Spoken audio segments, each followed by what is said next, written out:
Good morning, everybody. This is North Carolina Prepper. I'm bored, so let's build a window garden or window farm.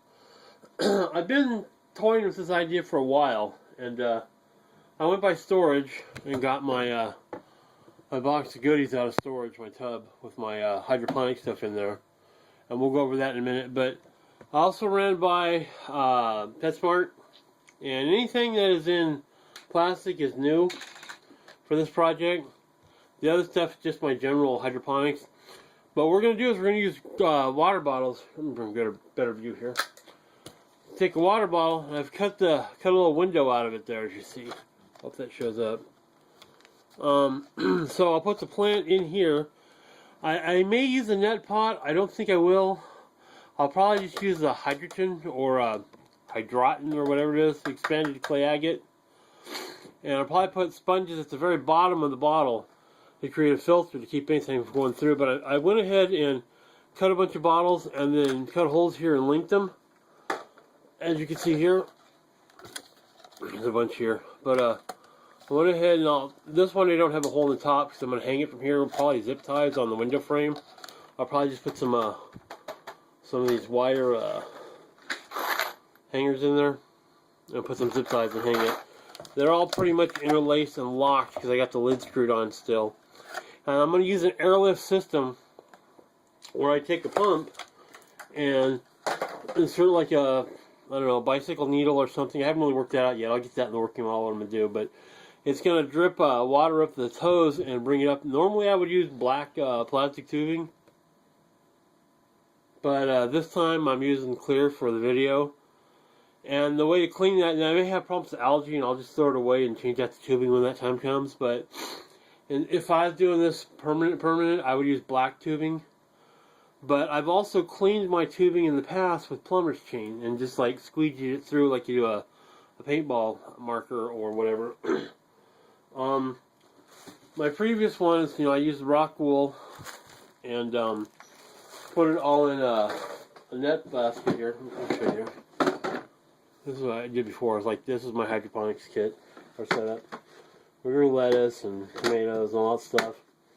And basically I went to that, and then I upgraded and went to the bucket system, bubblers, where you have the net pots on the top and grew through there. But we're going to be using this pump here. Oops. Sorry about that. Off the camera. We're going to be using this pump, this top fin, 4-way pump. And I'm going to use that on the wall and have that lift the bubbles from the reservoir. Now, I'm thinking about doing actually aquaponics, where I'll have a fish bowl in the window and use them as my source of nutrients. Once I get up and running, I'm going to let it run 24 hours to get all the chlorine out of the system. And then I'll go ahead and get some goldfish because they're kind of the dirtiest fish. We'll try that first. And what I'm going to grow first off, so I'm going to grow some onions and, cutting onions, green onions, and get some cuttings in. Like I've regrown those before. So we'll do that. We'll put it on a timer system. And, like I said, I will not be using the net pots in this one. If I use anything, it'll be a rock wool. And then I'll cut some of this to make a small net pot, if anything, but probably not. I'll probably just let it sit in the rock wool. So I'm going to go ahead and get this all set up and hung up in the window and kind of design it as I'm going. So we'll see what we got there, and then we'll see what we got. And I'll let it run, and I'll go over more detail once I figure out what I'm going to do. But yeah, all right. So I'll be back in a couple minutes, or right now actually, from your point of view. All right. At this point, I've got the sponge pushed down into the tip there. Let me zoom in that for you. Push down in the tip so you can see what's going on. This will act pretty much like a pre-filter and or a post-filter in case any plant matter gets through, and I don't want to cross-contaminate with my other plants. Right now, I'm just going to put the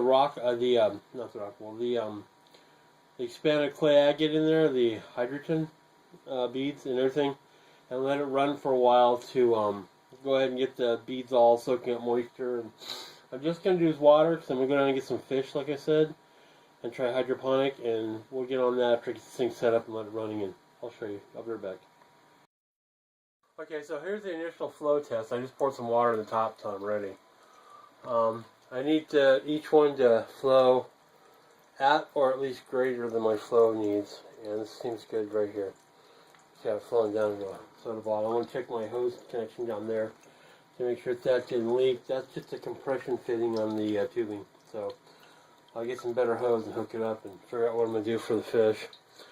I'd like to just put an aquarium down here, but it might get too hot in there. I'll have to see, but yeah, let's fish. So I'll try that.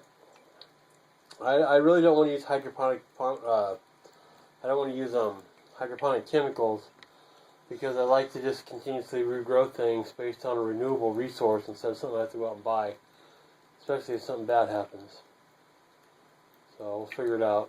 Alright, so let me go ahead and finish this up and plumb up the airflow and everything and see if I can get that up. I'll be back. Okay, so it's running. It's got a good flow rate going there. Let me zoom in on that if I can. So it's going all the way up, so running about 20 minutes. Just for right now, I stuck it in a soda bottle to capture the reservoir, and everything seems to be working just great. So that's a little spurty up there, so I may have to put some kind of silencer or something on it. But it's kind of splashy. I don't know, I'll put a piece of, I don't know, I'll tape something up or put a piece of foam on there or something to slow down the rate of the coming out of the tube. It's sporadic, but this is an airlift system. You know, maybe I'll just put the fish in a soda bottle. I'll drill some holes in the cap for the tubing, and yeah, maybe I'll do that. Put a little airline. And this pump's got four outlets on it, so I can put airline in there for the fishies too, so they won't die. My only concern is it's going to get hot in this window. This room, when I had this window open, I had the blanket down. This room was hot. So this will be like a good greenhouse, but we'll have to see.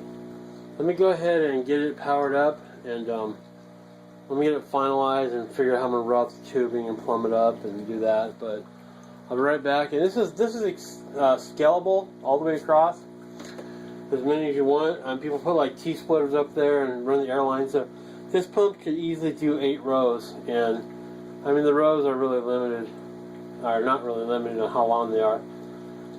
The one problem we'll have here is we're going to have a little bit of moisture, but we'll deal with that. Alright, I'll be back after I get set up. I'll be back. Alright, so I went ahead and drilled the cap out. There's the focus. Good enough. I drilled the cap out. I'm going to let this thing run for 24 hours. Then I'm going to add some plants.